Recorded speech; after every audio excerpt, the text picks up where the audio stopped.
श्री गुरुदेव दत्त. दत्त जयंतीच्या आपणास शुभेच्छा. दत्त जयंती बद्दल माहिती थोडक्यात जाणून घेऊ.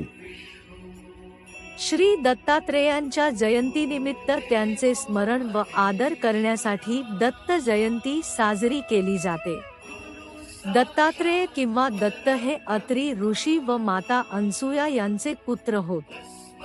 3 तोंडे, 6 हात, 2 पाय, चतुर्वेददर्शक 4 श्वान व जवळ कामधेनू, गोमाता असलेले दत्तात्रेय हे ब्रह्मा, विष्णू, महेश यांचे एकस्वरूप आहे. दत्तात्रेय हे हिंदू धर्मातील पहिले गुरु समजले जातात. हिंदू धर्माचा प्रसार करण्याच्या उद्देशाने दत्तात्रेयांनी भारत भ्रमण केले. ठिकठिकाणी त्यांची स्थाने, गादी निर्माण करून आपली परंपरा चालू ठेवली. महाभारताच्या अनुशासन पर्वात देखील दत्त जन्माचा उल्लेख सापडतो. अत्री ऋषी आणि अनुसूया माता यांना दत्ताचा अवतार कसा झाला ह्यावर एक कथा आहे. तर एकदा असे झाले की त्रिदेव म्हणजे ब्रह्मा, विष्णू आणि महेश यांनी माता अनुसूयेची परीक्षा घ्यायचे ठरवले.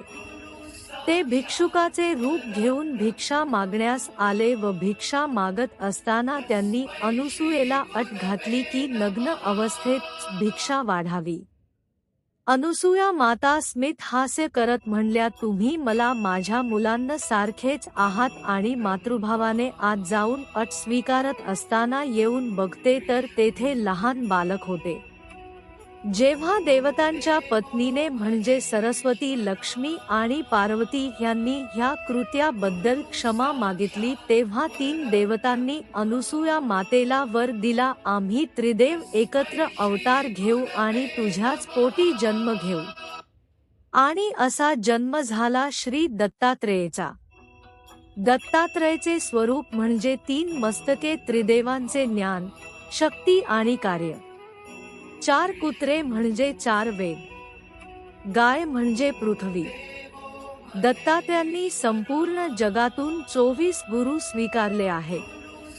प्रत्येकातून एक तत्व शिकले. पृथ्वी, वायू, अग्नी, आकाश, चंद्र, सूर्य, नदी, सर्प, मधमाशी. तर असे दत्त म्हणजे संपूर्ण जगातून ज्ञान घेणारे महायोगी आहेत.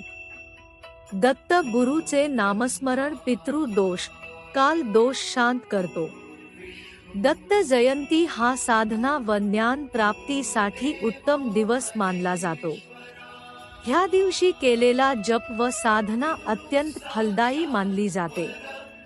दत्त गुरूंची कृपा असेल तर शांती, समाधान, व्यवसाय वृद्धी वा स्थिरता प्राप्त होते.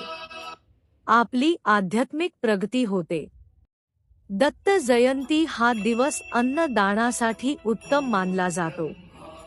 त्रिगुणात्मक त्रिमूर्ती दत्तची आरती करावी, ध्यान करावे. दत्त उपासना ही अनेक संकट, बाधा ह्यांचा नाश करणारी उपासना आहे.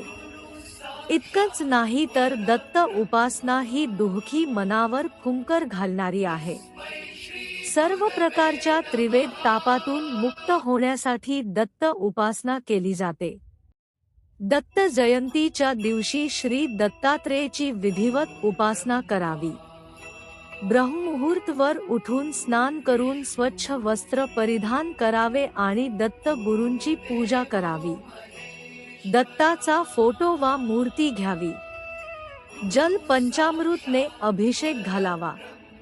दत्त स्तोत्र, दत्त बावणीच पठण करावे. ह्या दिवशी औदुंबराची पूजा करावी. किमान 11 प्रदक्षिणा घालाव्या. दत्त जयंतीला दानाचे खूप महत्त्व आहे. कुठल्याही म्हणजे अन्न, वस्त्र वा गो दान हे आपल्या ऐपतीप्रमाणे ह्या दिवशी करतात. दान हे शक्यतो पिवळ्या वस्तूचे करावे. तमासिक आहार घेऊ नये. असे म्हणतात कुंडली मधला गुरु ग्रह हा केवळ दत्त उपासनेने बलवान करता येतो. धार्मिकतेचा मार्ग साध्य करण्यासाठी भगवान दत्तात्रेयांच्या मूर्तींचा घरी आणि मंदिरात सन्मान केला जातो. मंदिरे सजवली जातात आणि त्यांचे अनुयायी भगवान दत्तात्रेयांना समर्पित धार्मिक कार्यक्रम आणि भक्तिगीतांमध्ये मग्न होतात. काही ठिकाणी अवधूत गीता आणि जीवमुक्त गीता पठण केले जाते, ज्यामध्ये स्वतः भगवानांच्या वचनांचा समावेश असल्याचे म्हटले जाते. पूजाविधी दरम्यान भक्तांनी देवतेच्या मूर्तीला चंदनाचा लेप, सिंदूर आणि हळद लावावी. मूर्तीभोवती 7 वेळा प्रदक्षिणा घालावी आणि पूजामध्ये सहभागी झालेल्या लोकांना प्रसाद द्यावा.